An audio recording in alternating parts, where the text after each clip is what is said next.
As an RVer, you can always use some RV help to understand what is causing random electrical problems in your RV.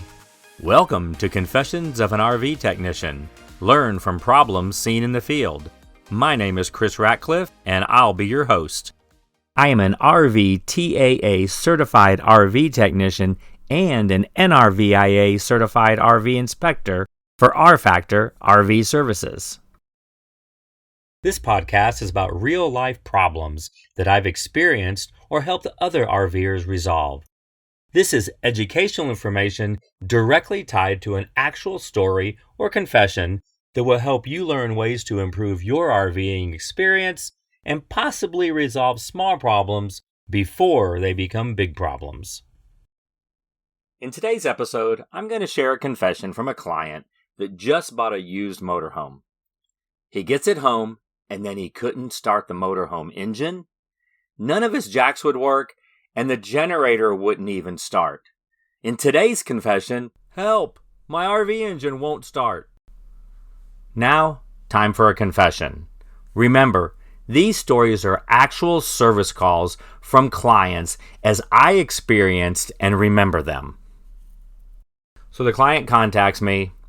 He just bought a national tropical motorhome. Remember when you bought your first RV?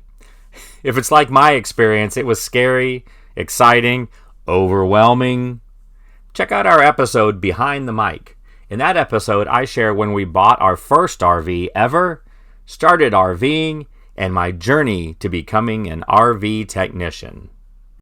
As I was saying, my client just bought a used motorhome. He was driving from Missouri to North Texas, and he stopped to take a break, and then the RV would not start. Now, luckily, he was able to get an RV technician to come out. The technician found cables under the RV that were loose and disconnected. So after connecting the cables, the RV was able to continue home. Now, my client gets home, and then the RV wouldn't even start. The engine wouldn't start. The generator wouldn't start. And the jacks didn't even work. So my client contacts me, and I go out to his house. Now, with my troubleshooting process, I start with the source, and I inspect and test the battery voltage. Now, I didn't even really get to the voltage because I get in there, and I find two terminals missing nuts. They're just not there. These cable ends are just sitting on the battery post, and almost all the connections were loose. So I tighten and secure the connections, and voila, everything starts up and operates. All these issues due to poor cable connections. Now, depending on your understanding of electrical circuits and current and how voltage works, you might be really surprised to realize that, yes, the problem was exactly that simple. The other thing is, it's a common problem. Not exactly in the context of this story, but in general terms, it is common.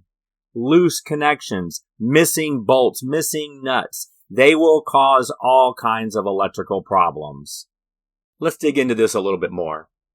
Loose electrical connections and terminals can have significant impacts on the performance and reliability of your RV systems.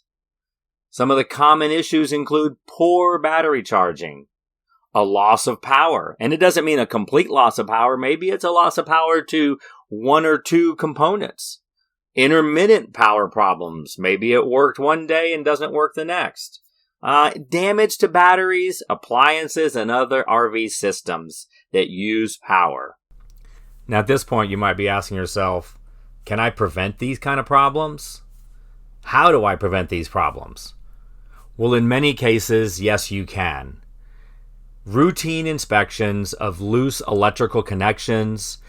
Anywhere there's electrical wiring, look for frayed wires. If there's corroded connections, get them cleaned. And any exposed wires. Now, it's really important. When messing with electricity, you want to be very careful. You do not want to touch a live circuit. And if you are not trained and comfortable with electrical power, don't touch it.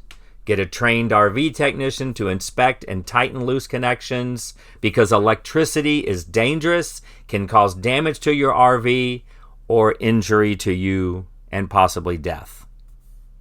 You didn't know this was going to be so dark, did you? Well, that's it for this week's episode. I hope you found it entertaining, but more importantly, I hope you found it valuable, because we want to help you improve your RVing experience. In our next episode, we'll have a crappy discussion, and I'll share some do's and don'ts for your RV holding tanks. With a confession, my toilet is leaking, can you replace it? As we answer the question, how do you maintain your RV waste tanks? You've been listening to Confessions of an RV Technician. Learn from problems seen in the field.